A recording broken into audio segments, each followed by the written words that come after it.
Hayit bayrami kunning avvalida qabrni ziyorat qilish sunnatmi? Bu bidatlardan. Bu sunnat emas. Inson hayitning ertasida qabristonni ziyorat qilish kerak degan gap. Bu bidat ishlardan.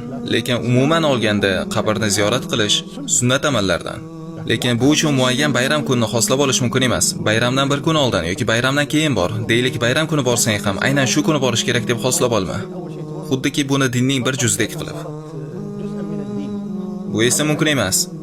Avvalambor biz bilib olishimiz kerakki, qabr ziyorati faqat bayram kunlari bilan cheklanmaydi. Qabr ziyorati uchun yil bo'yi eshiklar ochiq. Har oy borsang bo'ladi. Har 2 haftada bir yoki har hafta yoki bo'sh vaqtingda borishing mumkin. Ziyorat qilishga boraver. Nabiy sollallohu alayhi va sallam aytadilar-ki, men ilgari sizlarga qabrlardan ziyorat qilishni taqiqlagan edim. Bundan buyon esa ularni ziyorat qilaveringlar. Inson qabrlarni ziyorat qilishi mumkin, oxiratni eslaydi, o'lganlarning haqqiga duo qiladi. Lekin aynan bayram kunini xoslab olish kerak emas. Bu tushunarsiz ham sizlarda bayram yoki azami.